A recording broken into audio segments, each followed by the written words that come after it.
Please subscribe, like, comment, and turn on the notification button so you are aware of our future episodes that you will love so much. Hey everybody, my name is Julia Kamanga and welcome to the Film Biz Show. Today we are at Fame Week Short Film Festival 2024 and I'm going to be speaking to one of the directors who showcased their film, sorry for the pronunciation, Straatrotte.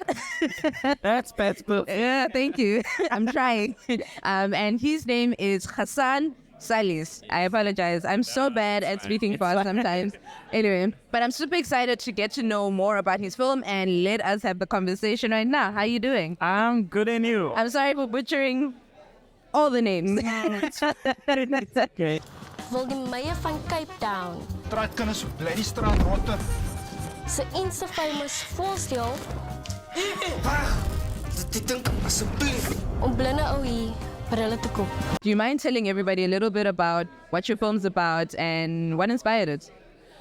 So my film's about these street kids, three street kids who decide to birdnap the mayor of Cape Town's bird to wait for the reward money. Yeah. Essentially. So yeah, the film is basically these street kids and how do they actually do this? How do they accomplish this? And it's not for any reason because they want to. It's because Ibi, the main character, he really wants to help his best friend Zach, Yeah. who has really bad eyesight and he needs glasses. Yeah.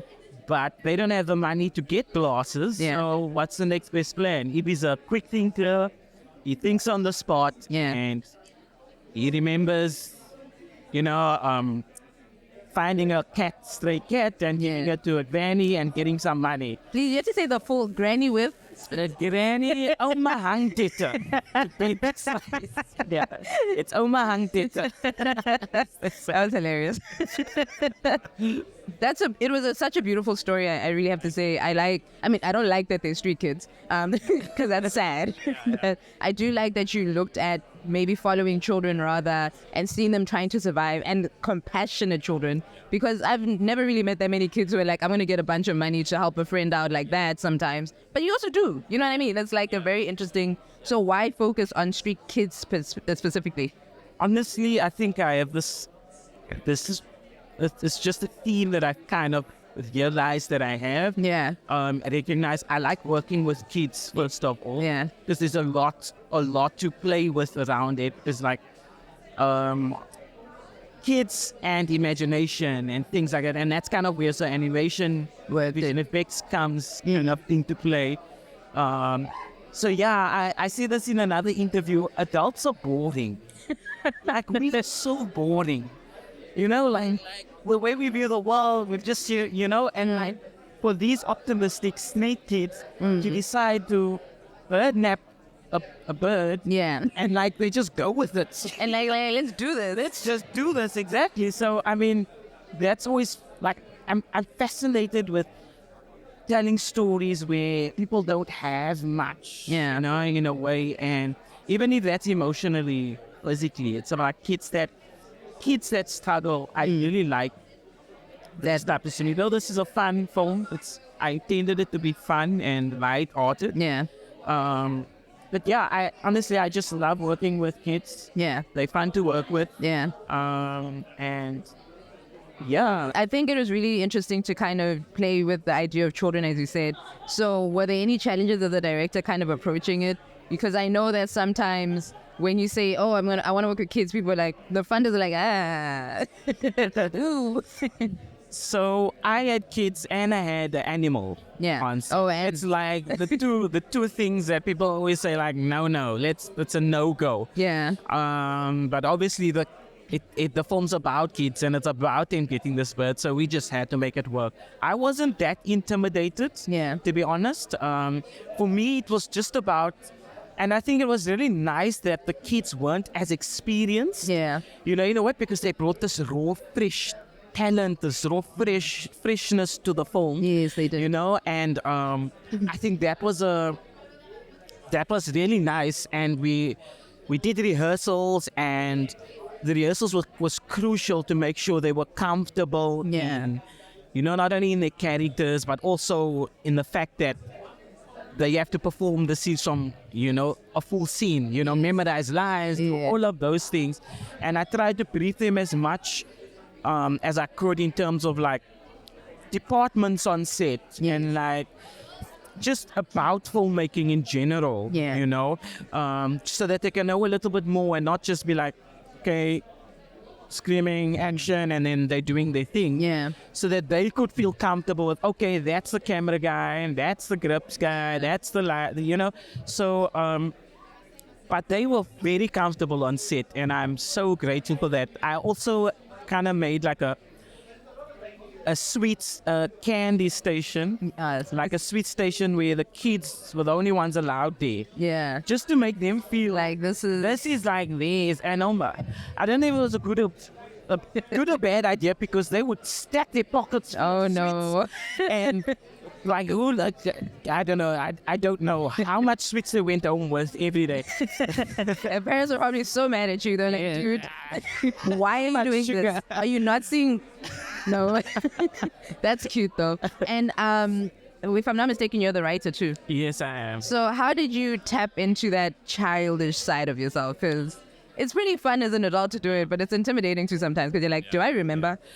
So I think because I have a background in animation and visual effects, I think it comes naturally, to be honest. Like, because even as an animator, you kind of have to think like that sometimes, So that really paid off for me, and I just wrote. I honestly just wrote it, and it just flowed and came, and to try and maintain the innocence, just because though they're stealing, there's a certain innocence to the film, especially like even something as simple as Zach saying he's gonna buy a house in Camps Bay with 30,000. And it was so like, yes, we're gonna do this. Like, we're gonna buy a house, and you're like, oh no, sweetie. Exactly, but like to them that's like they have money, 30,000, but like to them it's a lot of money, and I like playing around with that kind of concept. That's why I say I like writing about kids because it's things like that, you know, that adults will be like, they're boring and say, oh no, that's not. Like that's we can't even use the money for much. Exactly. Because if you think about it, 30K, you really, in this economy. Exactly. No, and I think I really enjoyed that. And I enjoyed the fact that a lot of their decisions were childish. I was just like, what are you doing? Oh yeah, you're a child. Never mind. And I enjoyed that you allowed that to happen instead of thinking like an adult, as you said. I think that was really great. So before I let you go, I really have to ask, how did you convince them, channel or whoever your funders were, one, to do animation, and two, to have a bird? I need to know. So there were, like, in the early on, there were some who were like skeptical, like, okay, no, this is will we be able to pull this off with the budget that we were allocated? And there were some that were like full on, like, on board. No, you can do this. Let's go for it, And the channel was there. They were really, really supportive and creative that way. And how I kind of did that was as well, in my proposal, I made sure that I showed snippets of animation. So I had a live action footage of it was a person writing in a book. Yeah. And there was this like a sketch on the book, and I animated that. Okay. And it came alive, and it was animated, and there was the crash zooms, and so they were like really impressed by that, and I think that really sold that. And I'm fortunate enough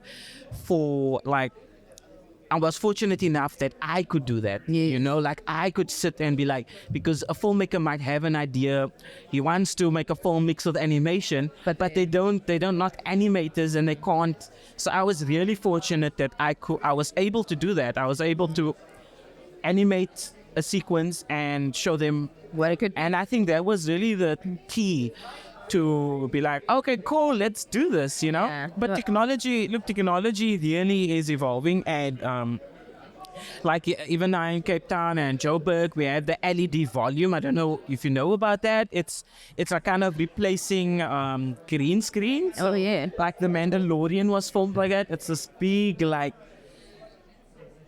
screen, and it projects like realistic 3D environments, and it connects to the camera. So the South African industry is really evolving where I think investors are more keen on investing in Those types- out there projects. Yeah. And I'm so thankful for Straatrotte because it's opening doors for me in a way where people aren't looking at my scripts and stories and thinking, Like, is this possible? Oh, can you really do it? Now I add every story, every script, I add more visual effects. I make the film more like animation dependent, more visual effects dependent, so that, because then I have a kind of trust with investors, whoever invests in my project. Yeah. Look at this. We See what I can can do do. this. Yeah.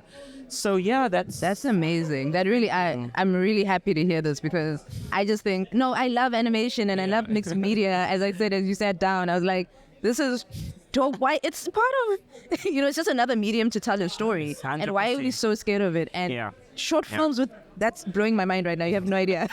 In South Africa, in Afrikaans, made by a person of color. Like, dude, it's so many different things. Yeah, and that's at the Silver Scarum festival. That's also what I heard a lot from the press, is that they've never seen this.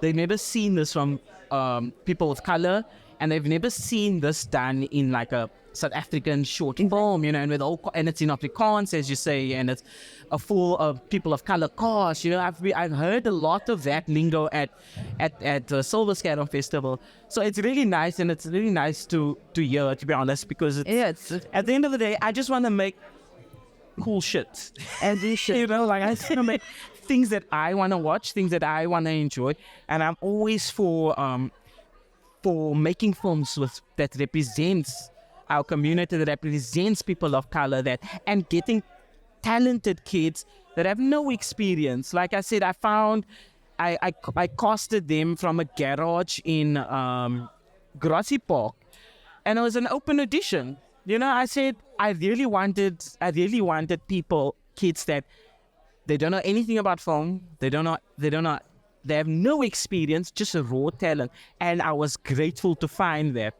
Because they are exceptional, they are great actors, and hopefully they get way more gigs than Straatrotte. Yes, but I definitely think that the kids are going to get so many opportunities. I hope it's impossible so, yeah. that they can't. Yeah. I just think it was beautiful. I Thank honestly you. think it was a touching story. It was funny. It was hilarious. Like, I love a beautiful short comedy that actually makes me laugh. Which is important. Animation was gorgeous, so congratulations on Thank that. you. And the bird, love it. Especially the bird kissing the mayor. I was like, he's insufferable. So that honestly was the art department, Yane. Shut She was extremely good, Yeah. How they decorated the room. She came up with the idea with the Kofu's sleep playlist, and they just it, and that was really nice to see on set, the ideas spiraling from everybody, and so I think that's the beauty of comedy, when everybody is like, let's make it crazy. Yeah, And it yeah, works out so well. yeah. The bird statues, I was like, oh my God, dude. Like, please. Like the egg. yes, holding the baby egg. Oh my God. I don't know that actually I didn't know she was doing that. Right? She seems like, okay, do you like this? Do you like this? Yeah. And she told me the idea of she has this baby. And we're rehearsing one day, and I'm just saying they decking up the things, and they get the mayor has the things, and he's holding the bird and taking photos while we're rehearsing. And he's it's holding the bird. And Like, you were first like, what's going you're on? like, okay. Yeah. Go off. Do your thing. Do your thing. No, that's amazing. Thank you so much for joining us Thank today you. and letting us know. Where can people see your film, or you still on a festival run? So the film is on Showmax. Oh, shout out. Yeah, so you can check it out on Showmax. It's called Straatrotte, and you can follow me on Instagram at Gasan Sallies. Okay. So it's GASAN_SALLIES. Perfect. So yeah. Can't wait to see more work from you. Anything Thank you. on the pipeline right now? I can't say much. Okay. Yes. Okay, cool. There is another 2025 another short that has way more visual effects and way more animation, so that's exciting. That's cool. So Hopefully I get to interview you about that when the time comes. Hopefully, Yes, let's do that. okay. Thank you so much for joining us. Make sure you follow Gasan because the work, great. Go check it out on Showmax. Showmax, you can pay us for that. Anyway, thank you guys so much for joining us. I hope you enjoyed this interview. And thank you. Nice meeting you.